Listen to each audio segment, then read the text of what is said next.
Oke, kita mulai ya untuk materi kuliah hari ini. Jadi hari ini di minggu keempat, kebetulan saya yang bertugas untuk pemateri di mata kuliah G601. Jadi hari ini saya akan menyampaikan beberapa topik yang berkaitan dengan mata kuliah G601. Oke, nah seperti tadi yang sudah saya jelaskan, jadi pastikan kalian sudah menyiapkan pena dan kertas. Tugasnya di hari ini itu kalian membuat resume dari apa yang saya sampaikan, ya. Jadi masing-masing silakan resumenya ditulis tangan, bukan diketik, ya. Jadi jangan sampai ada yang tidak buat. Oke ya. Oke, saya share materinya dulu.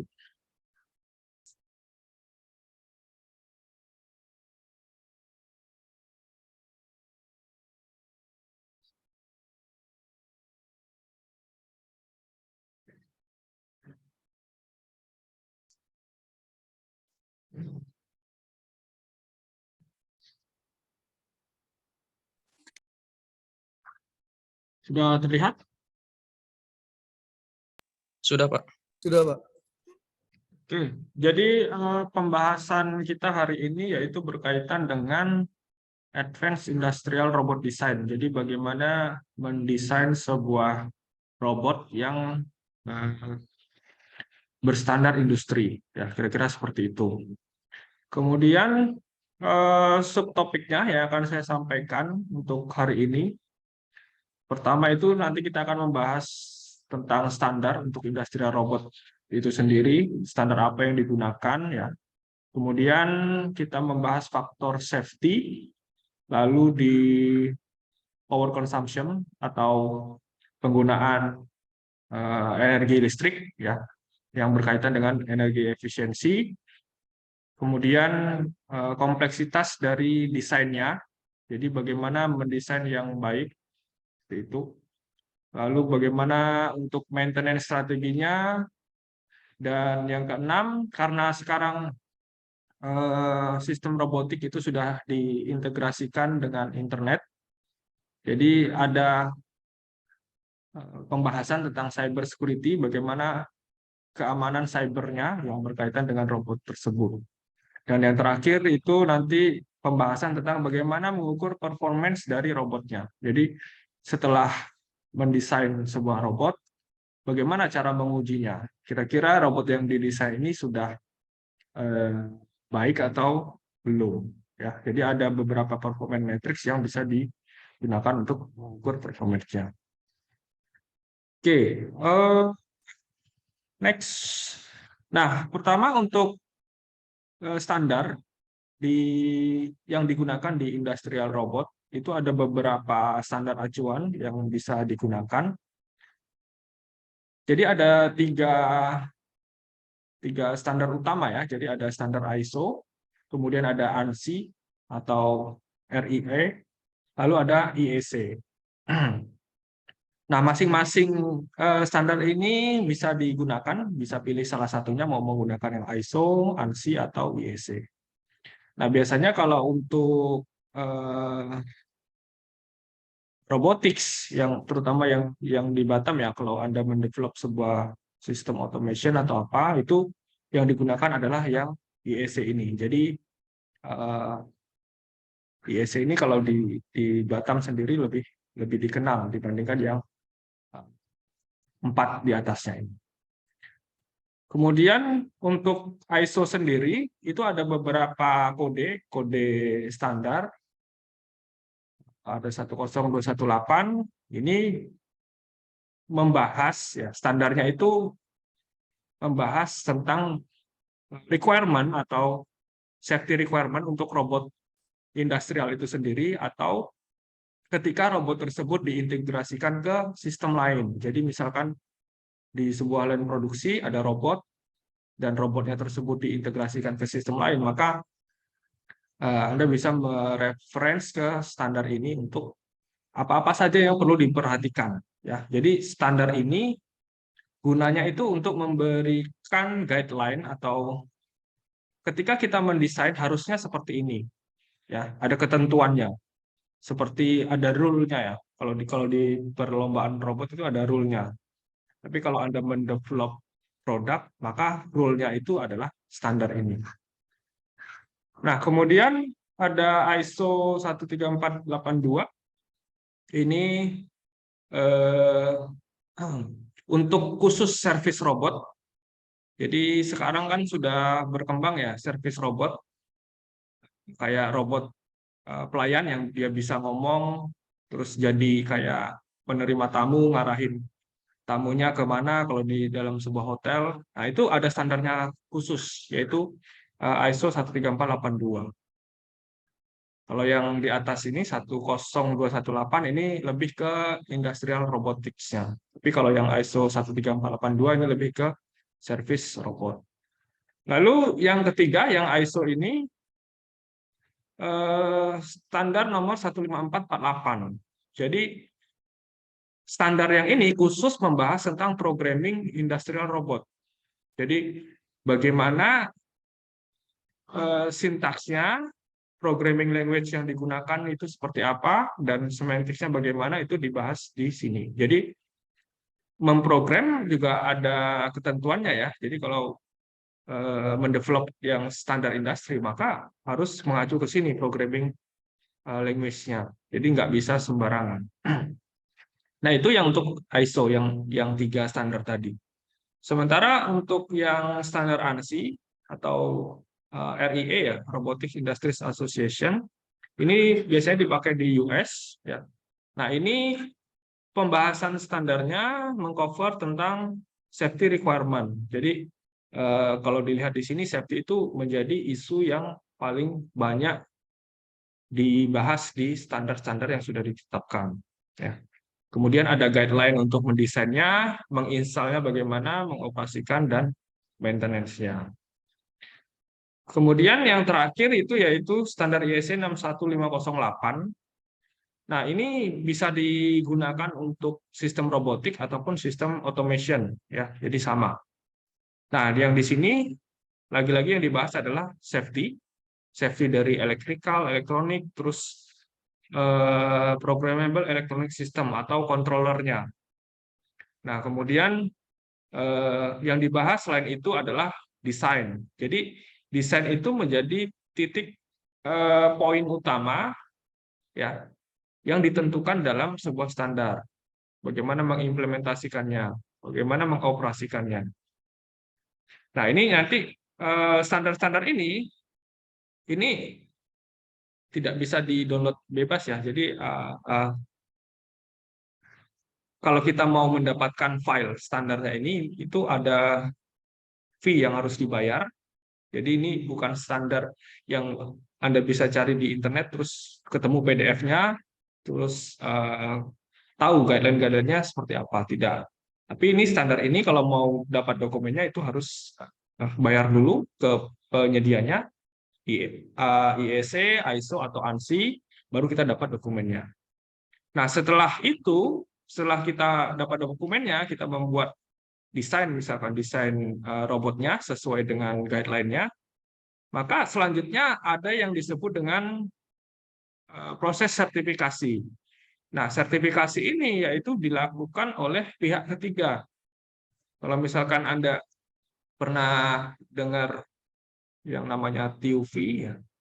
Nah, itu adalah pihak sertifikasi yang bisa memverifikasi, misalkan robot kita ini sesuai nggak dengan standar yang ini. Nah, itu juga ada fee atau payment yang harus dibayarkan ke pihak ketiga tersebut. Jadi untuk mendevelop sebuah robot yang terstandar industri itu ada proses-proses penting yang harus dilalui. Mulai dari kita harus tahu standarnya, mendesain sesuai standar, lalu memverifikasi ke pihak ketiga tadi. Oke, nah kira-kira itu untuk standar industrial robotics.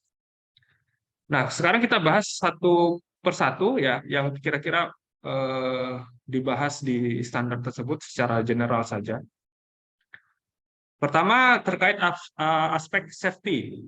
Nah, Safety ini sangat penting ya. Kenapa? Karena ketika pertama kali mendesain, hal ini harus menjadi timbangan utama, ya. Nah, tahapan-tahapannya kira-kira apa saja? Yang pertama itu harus melakukan risk assessment, atau kita harus tahu dulu kira-kira robot ini nanti ditempatkan di area mana. Apakah dengan menempatkan robot di area tersebut itu menyebabkan adanya potensi bahaya terhadap orang-orang di sekitarnya atau terhadap lingkungan di sekitarnya. Nah, kira-kira untuk meminimalisir bahaya tersebut, apa yang harus dilakukan? Ya, misalkan kalau di area yang banyak orangnya, bisa nggak kira-kira robotnya dibatasi parameter speed-nya? Speed-nya dibatasi, terus trajektori gerakan robotnya dibatasi, hanya boleh bergerak dari area sini sampai sini, atau titik ini sampai sini. Kemudian pilotnya juga dibatasi. Nah, itu tergantung dari risk assessment, atau kita melakukan identifikasi dulu terhadap di mana robot tersebut ditempatkan dan gimana area di sekitar robot tersebut. Ya. Kemudian biasanya untuk meningkatkan faktor safety itu ada yang disebut dengan safeguarding, atau ini ibaratnya untuk memastikan orang yang menggunakan robot tersebut bisa aman. Nah, apa-apa saja bisa menambahkan beberapa sensor atau komponen-komponen safety. Ya, nanti apa-apa saja sensor dan komponen safety-nya akan saya jelaskan di slide selanjutnya. Kemudian yang ketiga, itu wajib ada yang disebut emergency stop. Ya, emergency stop. Jadi di produk apapun yang berkaitan dengan robotics, pasti ada yang disebut emergency stop. Kalau dia tidak ada emergency stop-nya, itu berarti dia tidak terverifikasi sesuai dengan standar yang saya sebutkan tadi. Ya. Di industrial robot pasti ada emergency stop-nya. Kemudian juga ada speed dan force limitation, ya, sama seperti yang di item nomor 1 tadi. Jadi robot itu harus dibatasi speed dan force-nya. Supaya apa? Supaya kalau dia bergerak tidak menyebabkan bahaya terhadap orang lain. Ya. Nah, itu bisa dibatasi secara software ataupun hardware. Kemudian tooling. Tooling ini misalkan robot arm. Robot arm dilengkapi dengan gripper. Nah, bagaimana membuat atau memastikan gripper tersebut bisa aman terhadap benda yang diambil ataupun terhadap operator yang ada di sekitar robot tersebut. Kalau misalkan grippernya runcing seperti itu ya, atau grippernya terlalu keras, maka dia akan menyebabkan bendanya mungkin akan rusak yang dijepit tadi. Nah, itu harus jadi konsen juga pada saat mendesain. Dan yang terakhir, perlu dilakukan training. Training ini apa? Training itu yaitu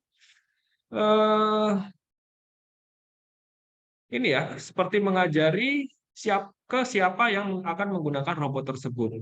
Jadi setelah robot didesain, didevelop, dan setelah itu jadi, kita tidak serta-merta tinggal misalkan menjual atau memberikan ke user, tapi tidak. Harus ada proses trainingnya untuk memastikan yang menggunakan tersebut mengerti bagaimana cara mengoperasikan, terus memaintain robotnya sesuai dengan prosedur safety-nya, ya, yang sudah dijelaskan di atas ini. Jadi gimana, misalkan untuk melakukan emergency stop, kemudian bagaimana cara untuk membatasi speed dan force-nya, itu harus di-deliver atau dijelaskan ke usernya melalui proses training ini. Nah, itu untuk faktor safety. Nah, sekarang kita masuk ke safeguard device yang tadi sudah dijelaskan ya. Nah, ini saya next saja. Nah, kira-kira seperti ini ya. Jadi kalau ada robot di industri itu, misalkan ada robot arm, nah untuk memastikan robotnya aman dan sesuai standar yang tadi, itu apa-apa saja yang bisa diterapkan. Nah, pertama kita bisa menerapkan yang disebut dengan fencing. Fencing ini ya, pagar pembatas. Jadi area tempat robot bekerja harus dibatasi dengan pagar pembatas seperti ini. Ya, ada pagar pembatasnya. Kemudian yang kedua ada light curtains. Light curtains itu apa? Kalau di sini bisa dilihat dengan yang warna kuning. Jadi ini seperti sensor ya. Sensor ada sebelah kirinya transmitternya, sebelah kanan receivernya. Jadi dia memancarkan laser atau inframerah. Nah, fungsinya untuk apa sensor ini? Fungsinya kalau misalkan ada orang tiba-tiba masuk ya, ketika robotnya ini bergerak, tiba-tiba masuk ke area ini, secara otomatis dia akan memberhentikan si robotnya. Jadi sebagai sensor safety-nya ya, untuk mendeteksi adakah orang ataupun benda lain yang masuk ke area tempat robot bekerja ini. Kemudian ada interlock. Interlock ini ada banyak ya. Bisa dari switch atau bisa dari sensor juga. Nah, contoh misalkan yang di sebelah kanan ini kan yang di sebelah sini itu ada pintu ya. Nah, pintu ini tidak boleh serta-merta cuman pintu seperti ini. Ada orang lain yang bebas membuka. Jadi harus ada yang disebut dengan safety lock. Biasanya dipasang di pintu ini. Jadi kalau misalkan pintu tersebut terbuka, secara otomatis akan men-trigger robotnya supaya stop. Nah, itu untuk menambahkan faktor safety juga. Ya. Dan semua sensor atau device yang digunakan di lingkungan safety ini harus tersertifikasi. Jadi tidak sembarangan memasang switch atau tombol di sini ya. Tombol limit switch yang biasa dijual di pasar itu nggak bisa dipakai kalau di industri. Harus switch yang khusus ya, yang sudah tersertifikasi dengan standar safety. Kemudian ada pressure sensitive mat sama safety PLC. Oke, nah ini nanti di slide selanjutnya. Nah, pressure sensitive mat itu apa? Nah, ini kira-kira saya ada contoh implementasinya. Nah, ini kalian bisa lihat, misalkan ada orang atau siapapun ya yang memasuki area di sekitar robot. Jadi ini mat ini seperti alas kaki gitu ya, tapi lebih besar dan ini sebetulnya sensor. Jadi dia bisa mendeteksi di mana titik tekanan yang ada di area mat-nya tersebut. Sehingga kalau misalkan ada tekanan atau yang terdeteksi mendekat ke area robot, itu secara otomatis robotnya bisa tertrigger stop ya, untuk ya supaya aman, karena kalau robot bergerak terus di sekitarnya ada orang, itu kalau terkena gerakan robotnya itu berbahaya ya, atau menyebabkan kecelakaan kerja misalkan. Nah, ini salah satu safety device yang bisa digunakan. Oke. Nah, selanjutnya tadi ada safety PLC. Nah, safety PLC itu sebetulnya sama dengan PLC. Jadi kalau di industrial robot itu jarang sekali yang menggunakan PC atau komputer yang seperti yang kalian gunakan. Misalkan Intel NUC seperti itu ya. Itu jarang digunakan atau bahkan tidak pernah ditemukan di robot-robot industri. Yang mereka gunakan adalah biasanya PLC. Ya. Nah, kemudian PLC juga ada dua jenis ya, yang reguler sama yang safety PLC. Nah, kalau yang safety PLC dia lebih kompleks ya. Ada beberapa fitur yang tidak ada di PLC biasa. Nah, perbedaannya apa? Perbedaannya dia lebih ditunjukkan ke safety critical application ya. Jadi khusus digunakan untuk aplikasi-aplikasi yang ada faktor safety khususnya. Nah, di dalamnya itu sudah ada fitur-fitur safety-nya yang bisa digunakan, dan safety PLC ini sudah terstandar pastinya. Sudah distandarisasi sesuai dengan standar IEC tadi.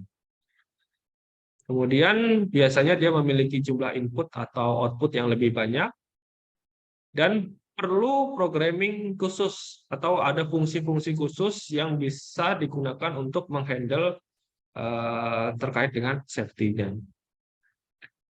Nah, biasanya untuk device yang tersertifikasi safety itu warnanya merah.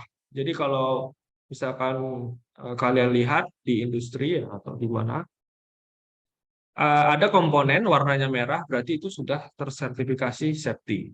Nah, ciri-cirinya itu. Misalkan ini ada PLC, terus di sini ada bagian tersendiri seperti terminal-terminal ini, terus di sini ada warna merahnya. Berarti bagian ini sudah tersertifikasi safety. Bisa digunakan atau bisa ditambahkan ke PLC ini untuk safety device misalkan, atau safety I/O. Nah, sementara yang ini PLC-nya sudah tersertifikasi safety. Jadi PLC dan I/O-nya sudah tersertifikasi safety. Nah, bandingkan dengan yang sebelah sini ya. Nah, ini masih standar PLC yang biasa digunakan. Dan ini juga yang tipe M241 itu masih regular PLC, bukan safety PLC. Oke, nah kemudian tadi yang kasus gripper, gimana membuat gripper tersebut bisa aman ketika digunakan untuk menggenggam objek ataupun digunakan oleh usernya yang mau menggunakan robotnya.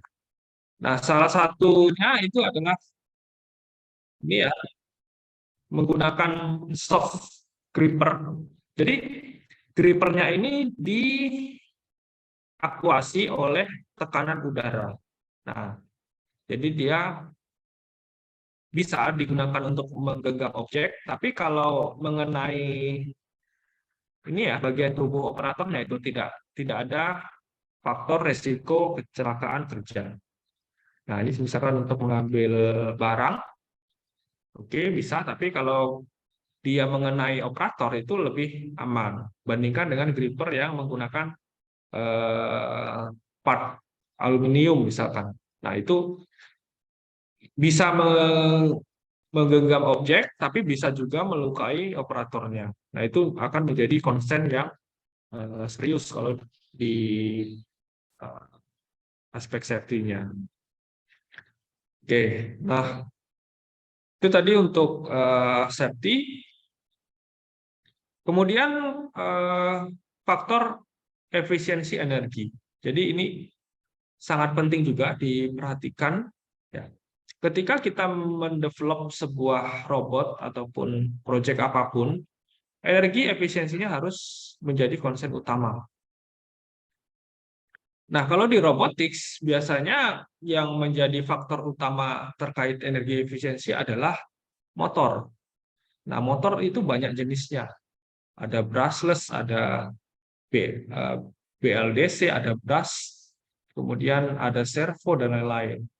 Nah, dari beberapa jenis motor tersebut, kira-kira mana yang cocok digunakan di robot yang sesuai aplikasi yang mau dibuat dan energinya lebih efisien atau konsumsi powernya lebih rendah.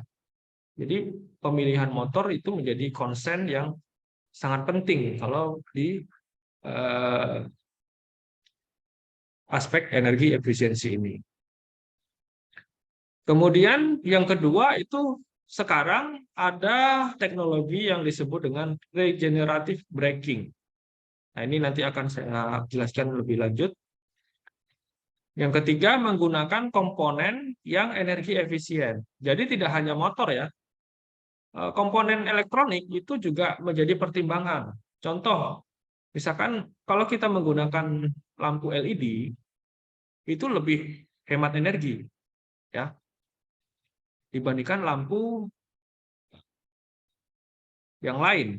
Makanya kalau misalkan di rumah kalian itu sudah menggunakan lampu LED, itu konsumsi listriknya pasti lebih rendah dibandingkan menggunakan lampu-lampu yang lampu TL biasa seperti itu.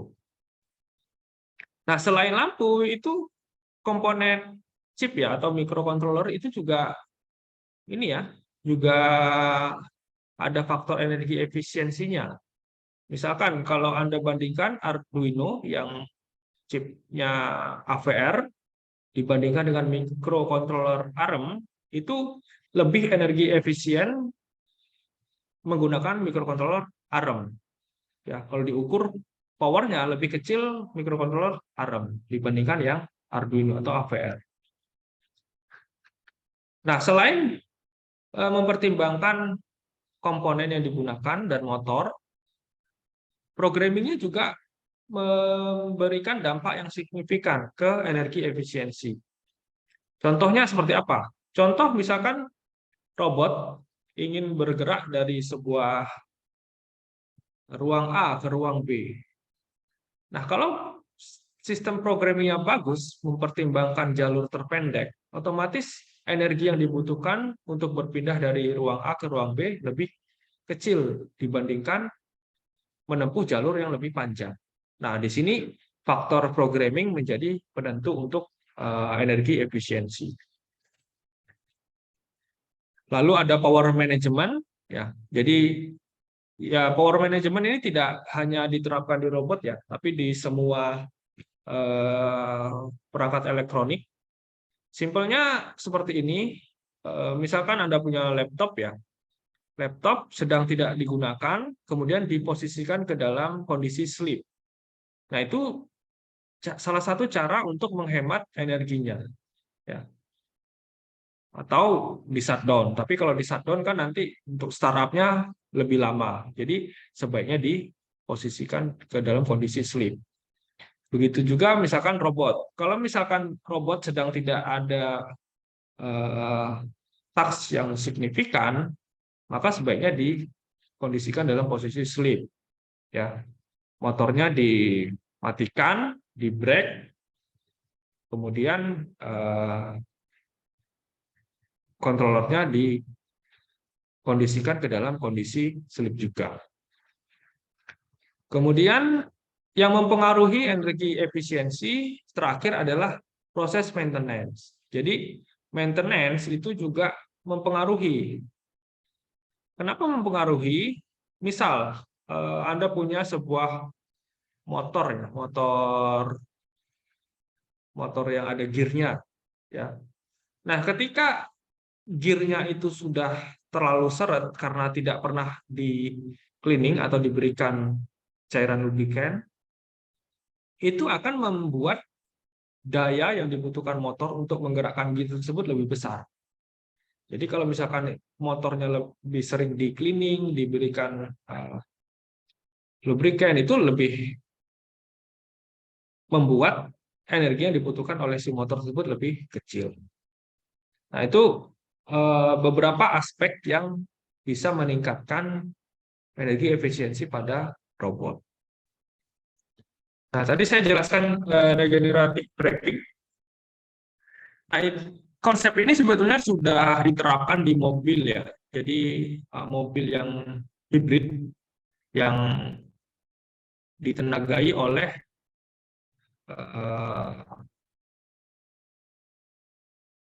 listrik dan juga bensin ya. Jadi ada dua sumber energi, ada gas dan juga ada listrik. Nah, regenerative braking maksudnya gimana? Jadi di mobil tersebut ada dipasangi sebuah generator. Ya, karena kan kalau misalkan mobil dia tidak hanya berjalan di kondisi yang jalanan datar saja. Ada saatnya dia menanjak, ada saatnya dia menurun. Nah, ketika mobil tersebut pada kondisi di jalan turunan, itu energi yang dibutuhkan si mobil tersebut sebetulnya terbantu oleh gaya gravitasi. Jadi dia bergerak turun itu dibantu gaya gravitasi. Ya samalah seperti Anda misalkan naik sepeda ya, pada saat menanjak itu butuh energi ekstra ya. Tapi pada saat turun itu bahkan nggak mendayung pun sepedanya masih bisa bergerak. Nah, regeneratif braking tersebut itu memanfaatkan gaya gravitasi tersebut yang menyebabkan sepeda tersebut atau mobil tersebut tetap bergerak tanpa menggunakan energi. Nah, di saat itu pergerakan dari si roda ini digunakan untuk menggerakkan generator. Jadi generator tersebut menghasilkan listrik. Nah, listriknya digunakan untuk mencharging baterai yang ada di dalam mobil. Nah, baterai tersebut yang digunakan untuk mendistribusikan listrik yang ada di dalam mobil, misalkan untuk AC, untuk lampu ataupun yang lain-lainnya. Jadi di sini konsep regeneratif braking itu tidak serta-merta energi listriknya digunakan untuk menggerakkan mobilnya, tidak, tapi memanfaatkan misalkan tadi yang gaya gravitasi yang diperoleh oleh mobil ketika turun untuk menggerakkan generator, kemudian generator tersebut menyimpan energi di baterai. Nah, energi listriknya yang dimanfaatkan untuk melakukan atau mendistribusikan listrik ke semua komponen yang ada di mobilnya. Jadi lebih menghemat energi, tidak 100% energinya dari sumber gas misalkan. Oke, setelah faktor energi ada yang disebut dengan complexity. Jadi ketika mendesain, mana desain yang bagus atau yang kalau di sini kompleksitasnya lebih rendah, lebih bagus ya.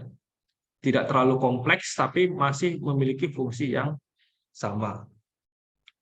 Nah, untuk di industrial robot otomatis yang pertama komponen yang digunakan itu harus komponen yang standar atau standar part kalau biasanya disebutkan standar part. Nah, kenapa harus menggunakan standar part? Standar part itu misalkan kalau Anda cari ya di toko online itu ada yang disebut part number. Nah, kalau ada part numbernya berarti itu adalah standar part yang bisa gampang dicari kalau misalkan part tersebut rusak. Tapi kalau kayak misalkan sensor misalkan sensor ping, nah itu standar partnya nggak ada, artinya dia nggak memiliki part number. Kalau mau diganti, itu mengganti komponen yang sejenis itu susah mencarinya. Belum tentu sensor ping yang atau sensor ultrasonik yang digunakan sekarang yang rusak tersebut kompatibel dengan sensor ultrasonik yang lain. Karena dia tidak ada standar part number-nya.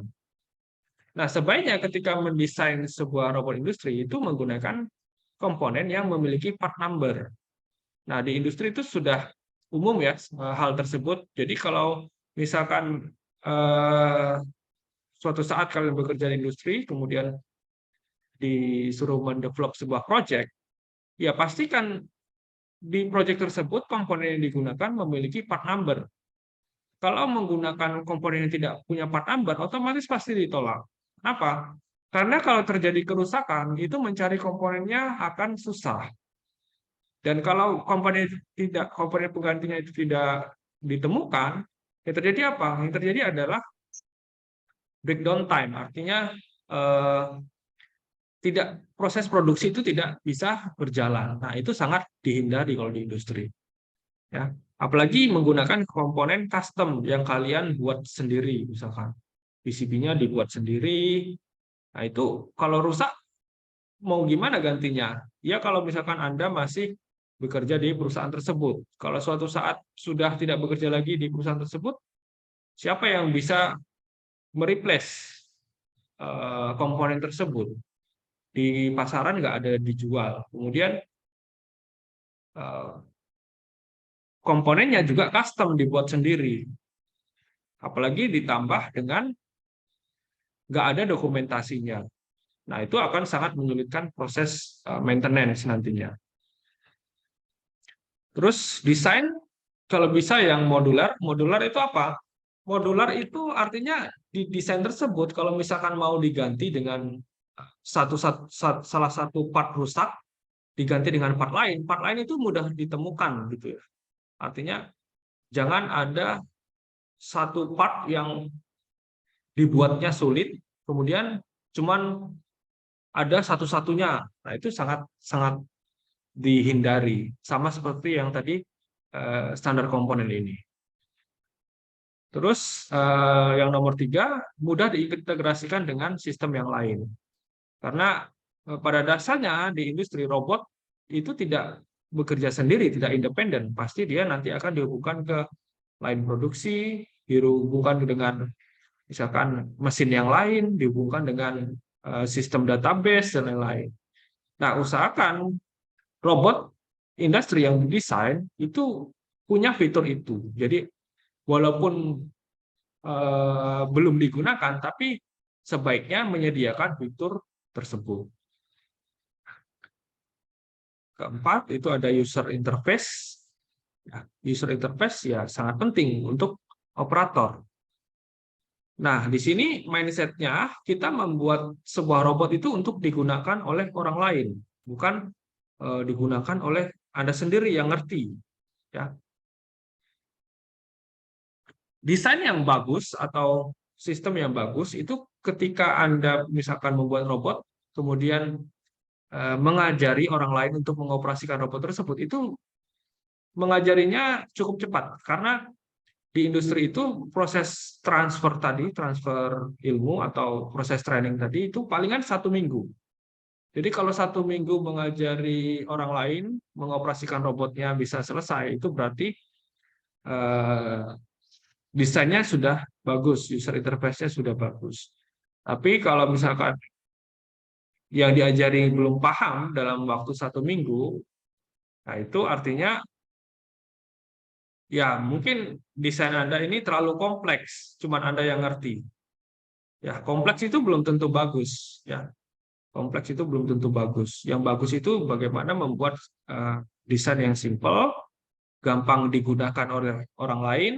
Ya, artinya tidak banyak proses learning ya. Jadi kalau mindsetnya kita sebagai pengguna atau kita sebagai yang mau menggunakan produk, pokoknya saya nggak mau banyak belajar hal baru. Saya misalkan dapat produk robot ini, saya bisa melihat user interface-nya, saya bisa langsung menggunakan. Seperti itu. Kalau dari mindset user atau penggunanya. Kemudian yang kelima itu dokumentasinya wajib. Ya, ini apapun, tidak hanya robot. Ya, kalau Anda beli handphone misalkan, itu pasti ada buku user manualnya kan. Walaupun Anda nggak pernah membaca, ya, walaupun Anda nggak pernah membaca itu untuk apa. Tetapi kalau di industri ini kritikal karena apa? Karena tidak akan mungkin sebuah alat atau sebuah produk apapun itu yang digunakan di industri itu tidak ada dokumentasinya. Pasti ada. Kalau tidak ada dokumentasinya, itu pasti tidak akan diterima. Ya, karena ini pintu gerbang utama.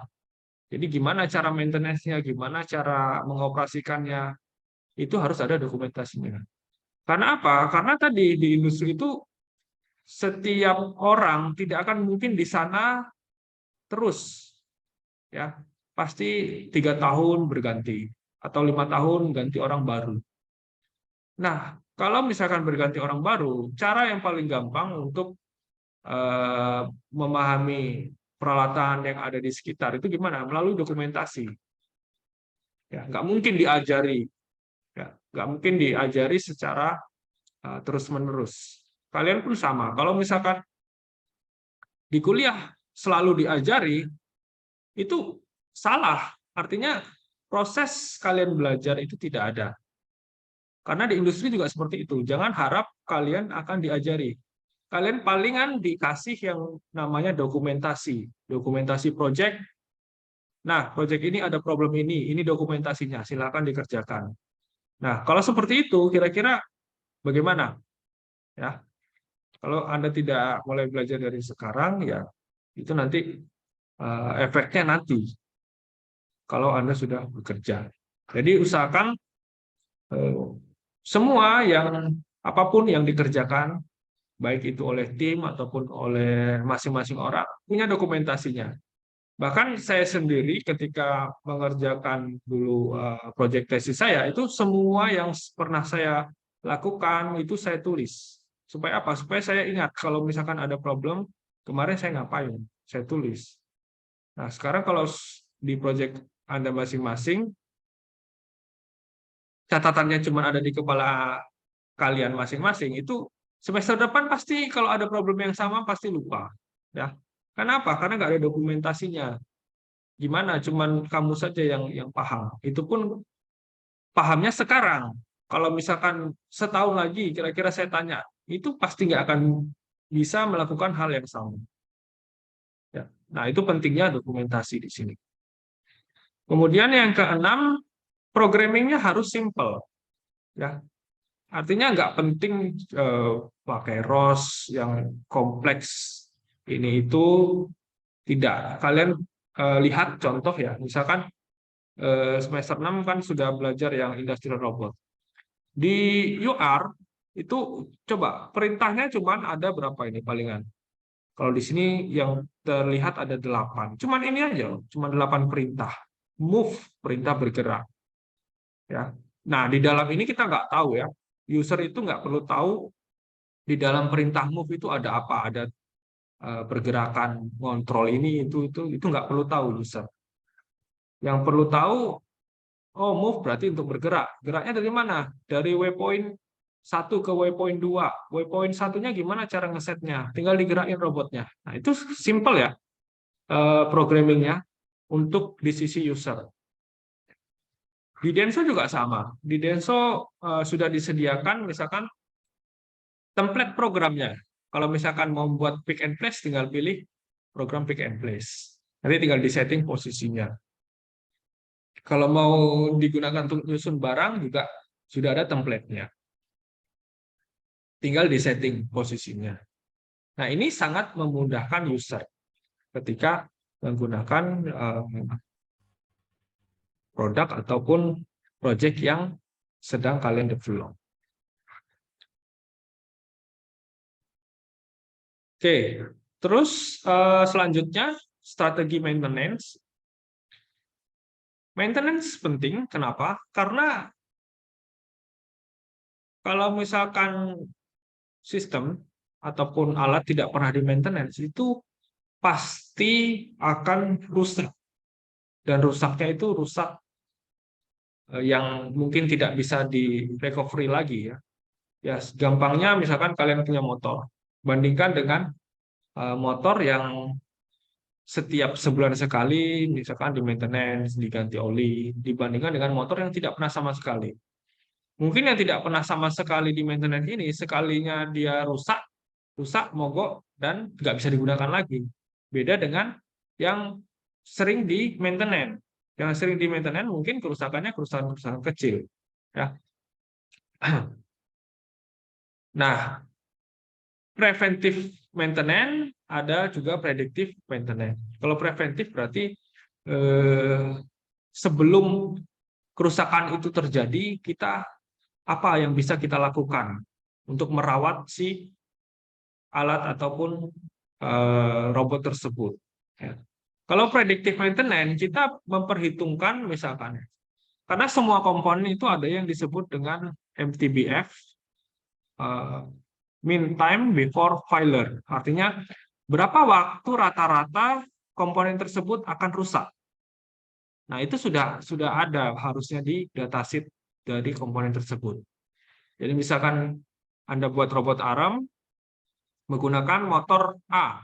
Di datasheet motornya tersebut itu harusnya sudah di state.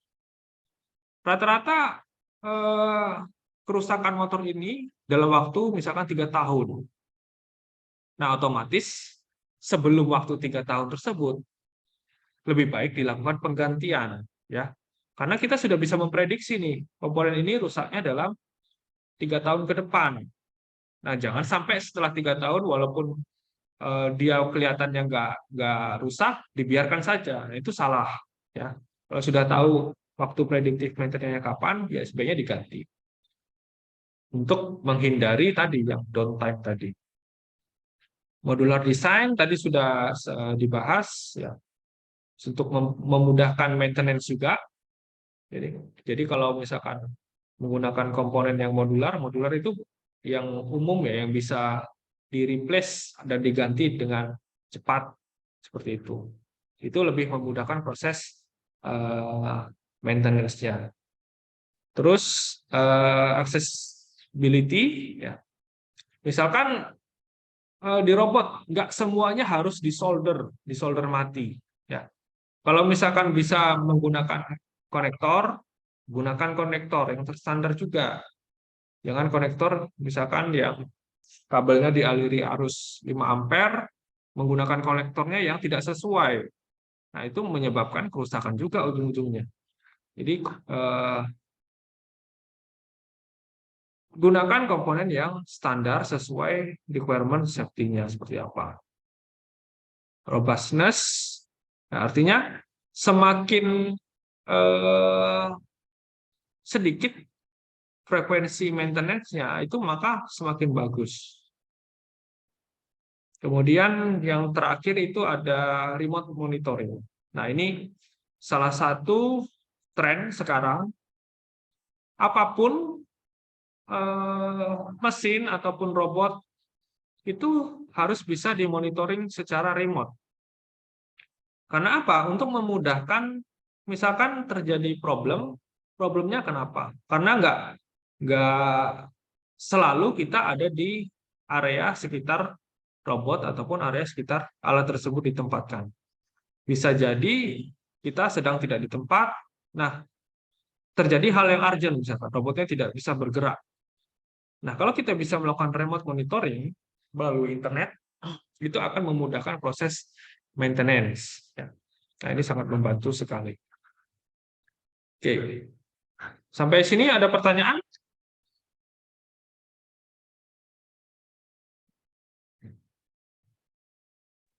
Tidak, Pak.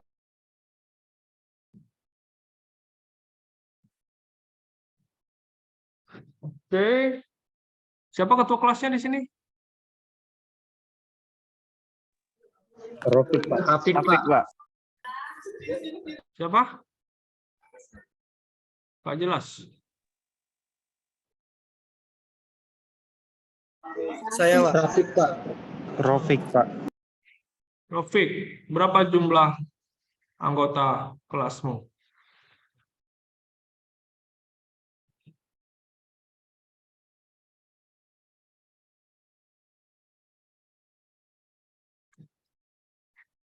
Berapa jumlah anggota semuanya? 29 orang, Pak.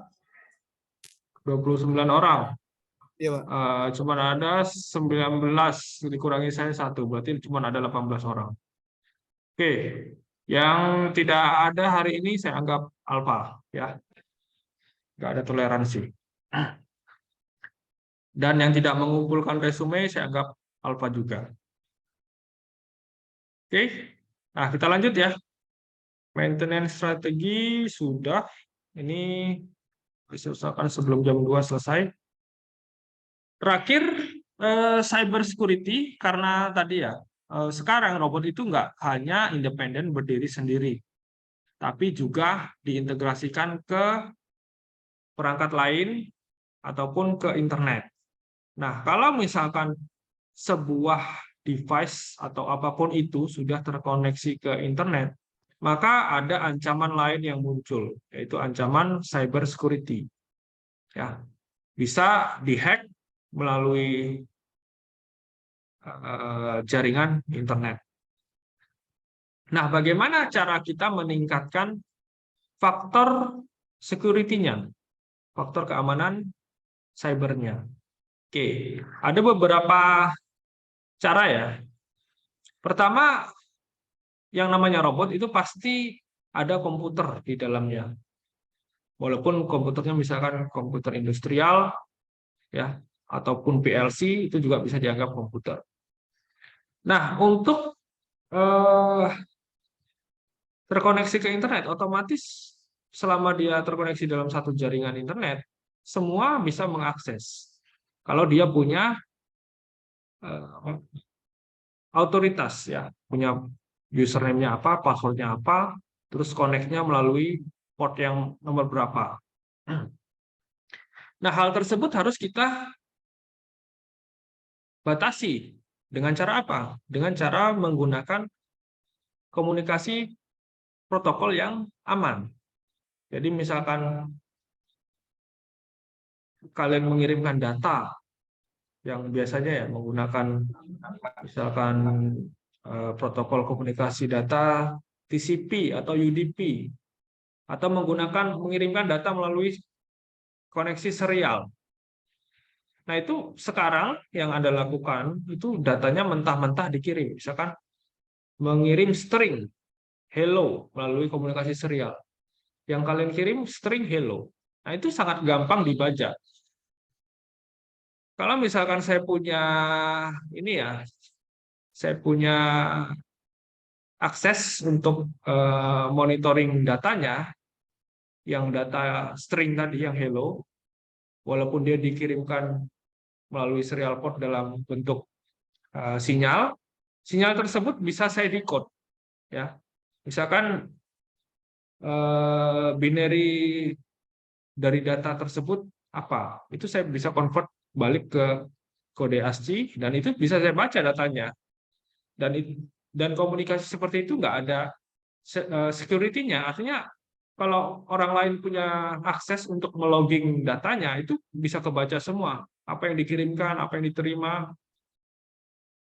Nah, itu tidak aman ya, komunikasi protokol seperti itu. Ada beberapa protokol komunikasi yang aman yang bisa digunakan. Nah, nanti silakan Anda cari sendiri referensinya.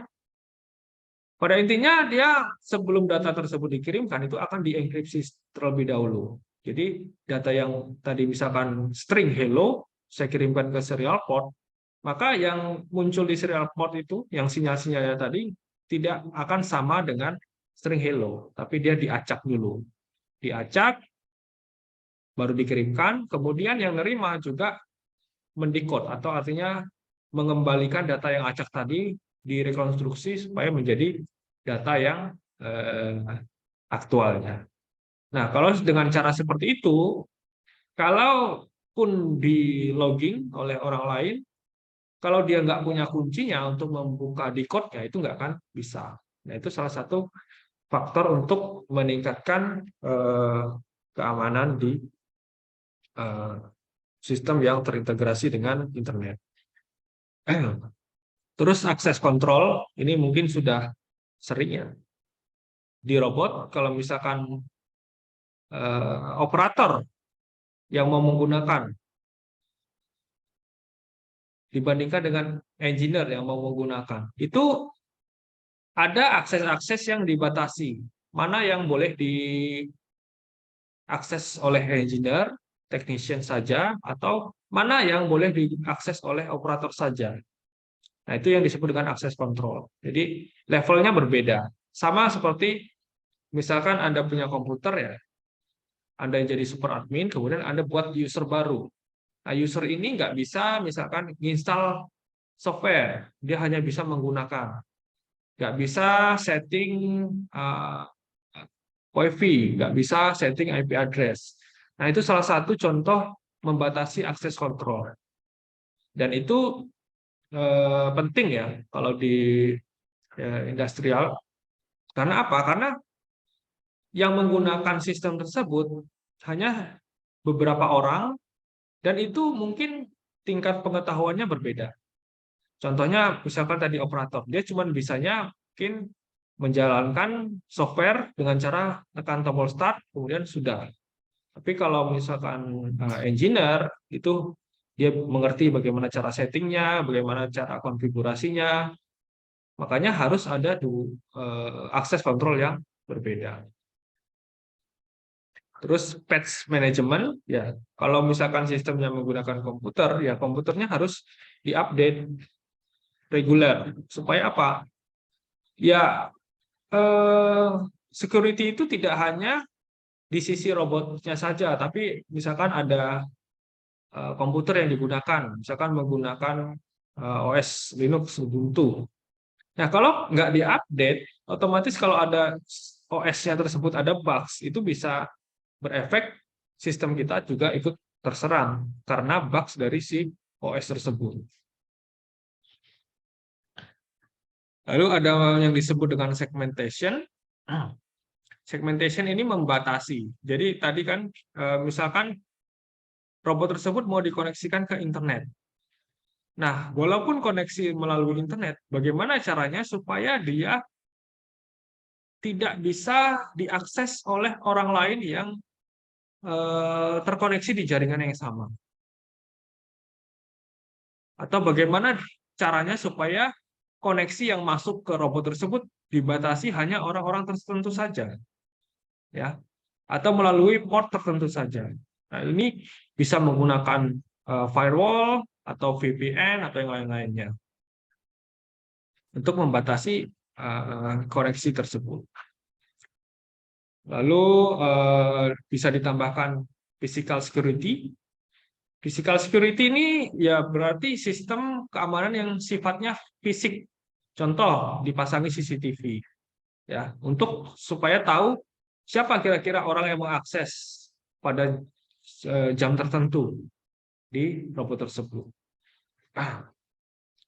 Dan training sama ya, training tadi yang menggunakan harus di training, gimana supaya bisa aman dalam menggunakan sistem ini. Oke, nah untuk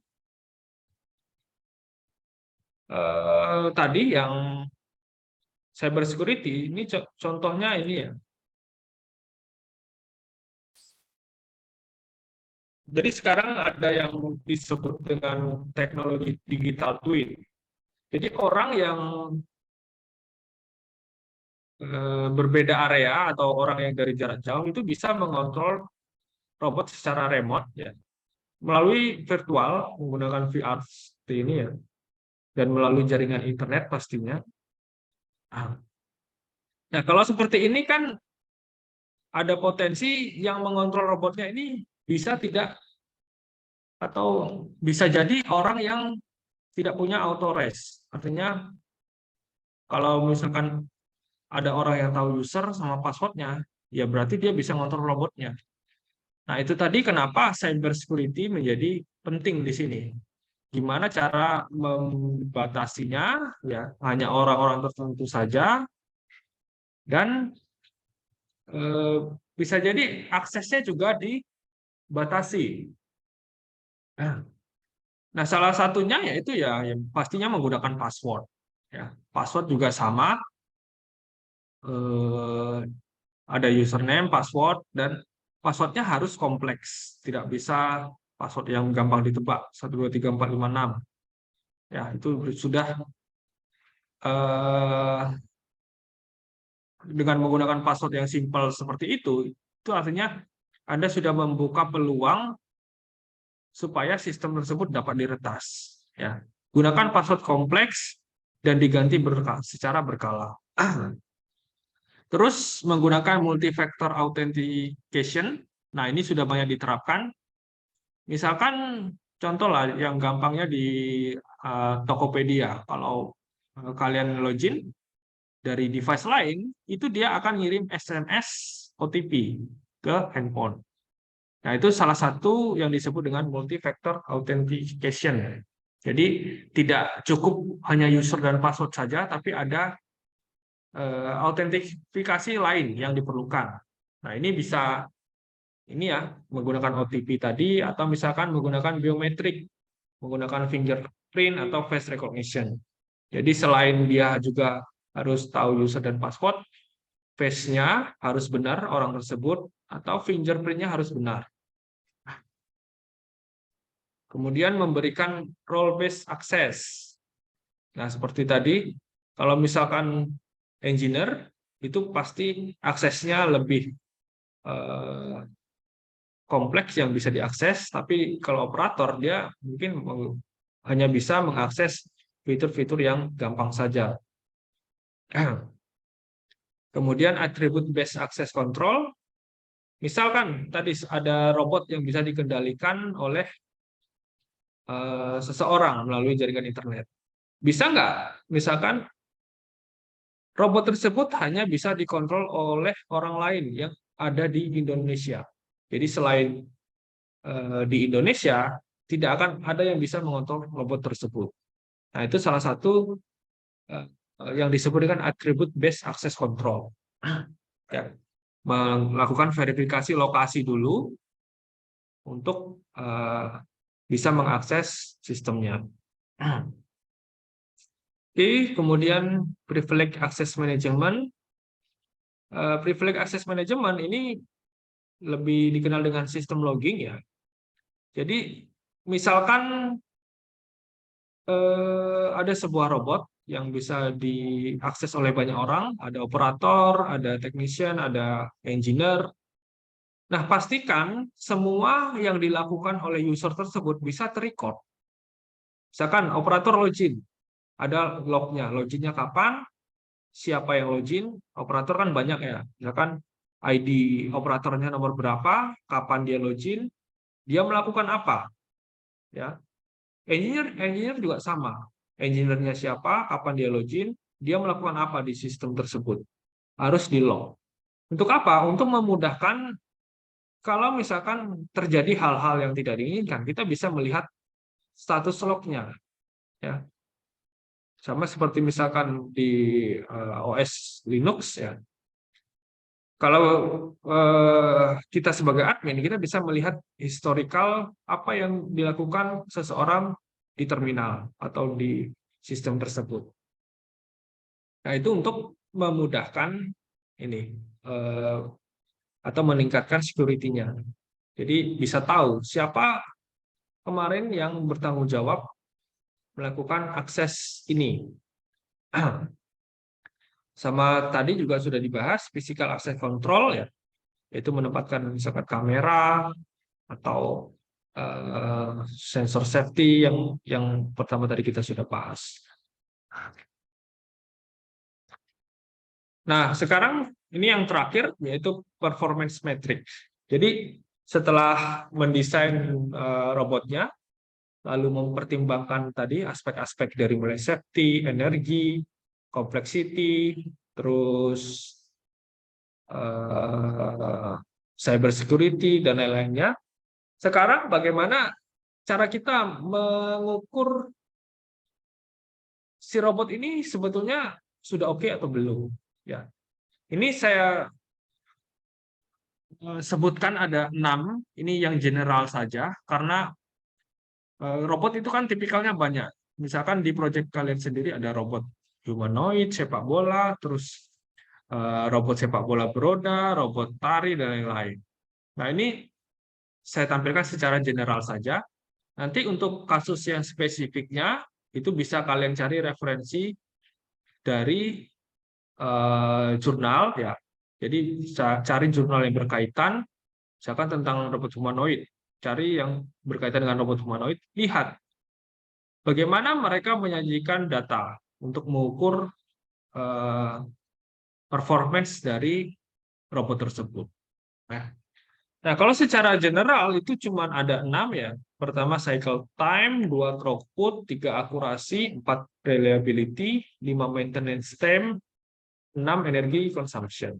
Ya. Nah, ini kira-kira yang sudah kita bahas. Jadi mendesain itu harus memperhitungkan ini. Lalu untuk mengukurnya desainnya itu oke atau tidak, itu ada 6 ini. Ya. Boleh menggunakan metrik-metrik yang lain. Tidak terbatas pada 6 ini. Oke, pertama cycle time. Jadi cycle time itu ya berapa lama si robot itu menyelesaikan satu task atau satu pekerjaan. Ya. Jadi misalkan ada robot sepak bola, dia mulai dari mencari bola, terus mendekati bola, sampai menendang ke gawang sampai gol itu kira-kira butuh waktu berapa lama. Itu yang disebut dengan cycle time. Atau misalkan sistem yang lain yang selain robot. Apa ya? Contohnya sistem inspeksi, ya. Paling gampangnya sistem inspeksi. Cycle time bisa diukur dimulai dari dia mengcapture gambar, terus sampai menentukan keputusan pas atau fail-nya produk tersebut. Nah, itu bisa disebut dengan cycle time. Oke. Kemudian throughput. Throughput ini ya masih berhubungan dengan cycle time. Throughput itu artinya jumlah unit atau part yang bisa dihasilkan robot. Ya, kalau misalkan robotnya digunakan untuk memindahkan barang ya, dari poin A ke poin B, berapa jumlah barang yang berhasil dipindahkan ketika dikasih waktu misalkan 1 menit, ya, mirip dengan perhitungan cycle time tadi. Tapi ini lebih ke outputnya yang dihitung. Kalau cycle time waktunya yang dihitung. Kemudian akurasi. Akurasi ini berkaitan dengan sukses atau tidaknya si robot tersebut dalam melakukan pekerjaan. Nah, contoh misalkan robot sepak bola tadi. Diuji misalkan 100 kali. Cuman bisa mengegolkan 90 kali. Berarti akurasinya bisa dihitung dari jumlah yang suksesnya berapa dibandingkan dengan jumlah yang pengujiannya. Lalu ada reliability. Nah, reliability ini digunakan untuk ini siapa nih yang bising nih? Windy. Siapa EL ini? EL siapa EL? Tolong di-mute dulu. Oke. Reliability artinya seberapa lama robot tersebut bisa beroperasi secara konsisten tanpa adanya error, ya, tanpa adanya kegagalan atau error. Misal di kontes robot contohnya, tim KRAI cuma dikasih waktu 3 menit. Nah ya, jangan sampai reliability-nya di bawah 3 menit. Artinya kalau di bawah 3 menit itu belum 3 menit udah error robotnya. Kalau seperti itu ya mendingan ya nggak usah ikut tanding, ya. Kalau di bawah 3 menit sudah error. Nah, ini penting untuk menghitung ini. Kira-kira yang kita buat itu sudah oke atau tidak, atau jangan-jangan menurut kalian saja yang oke-nya, ya.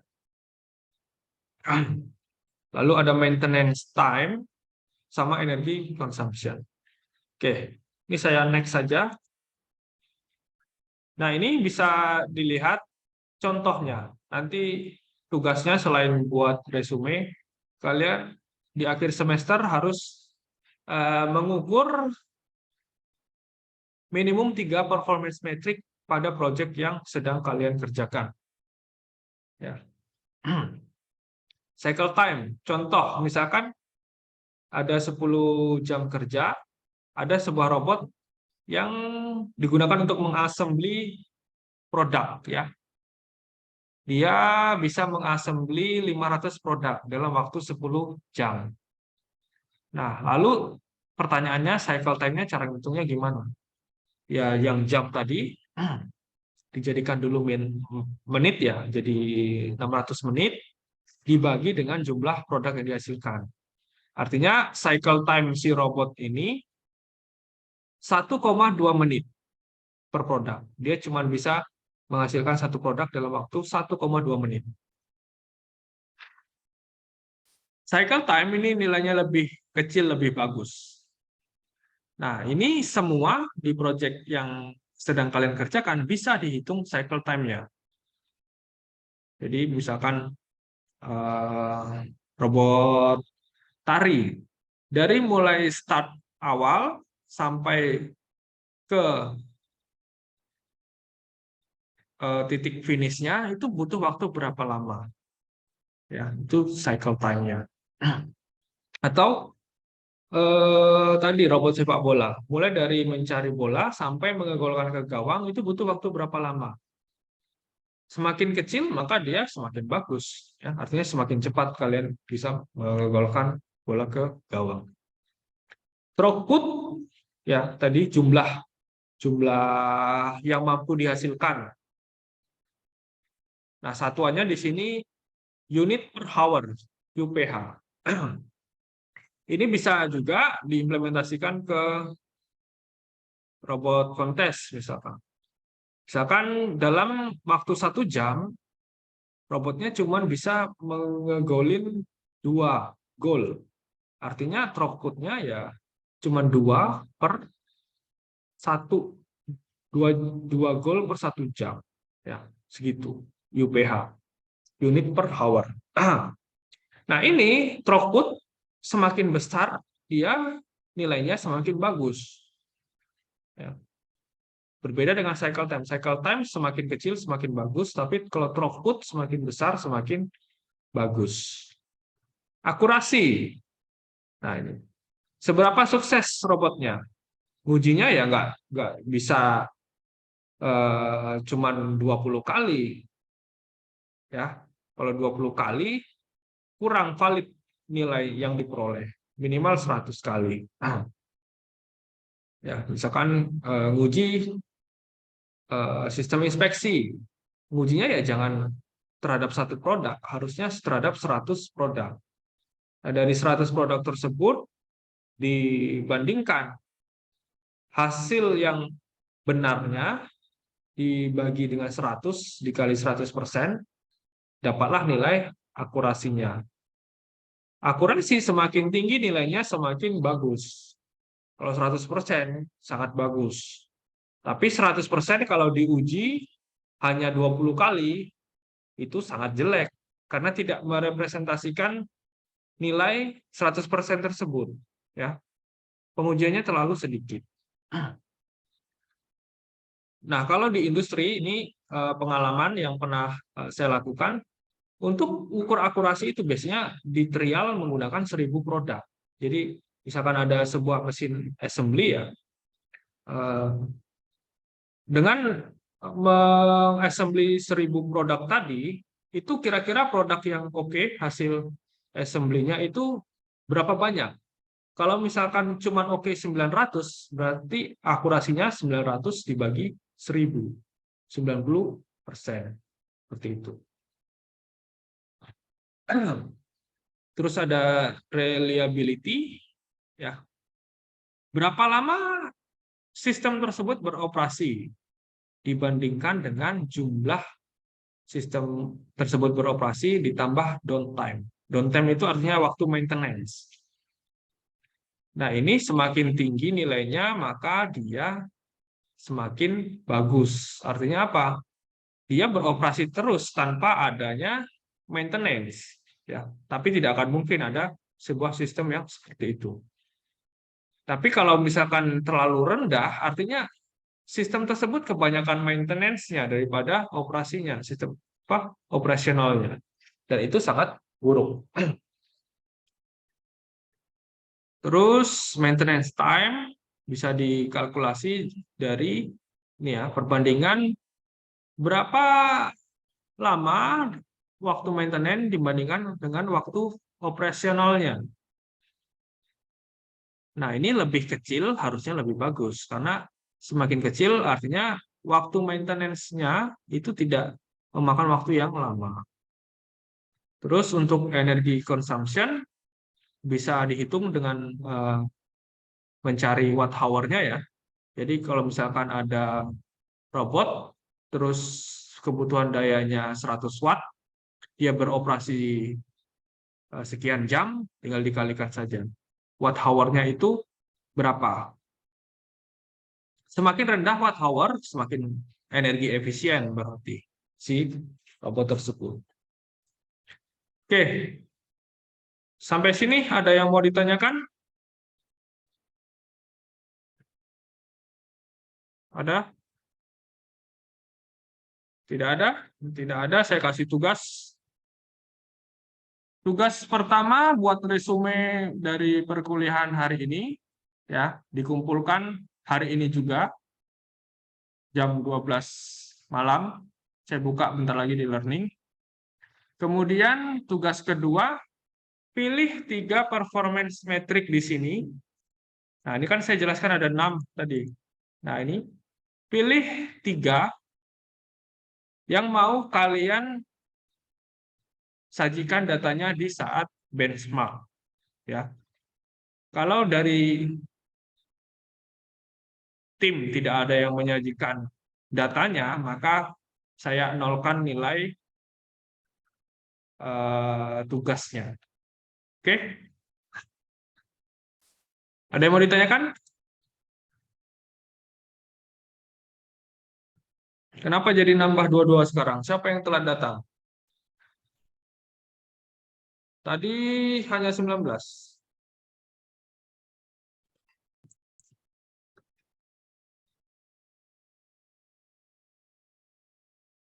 Yang telah datang, tolong aku.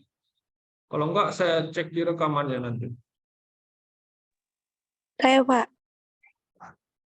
Siapa? Teresia, Pak. Kenapa kamu telat datang? Tadi, Pak, ini saya makan siang dulu, terus data internet saya nggak ada, Pak. Terus wifi-nya masuk ulang.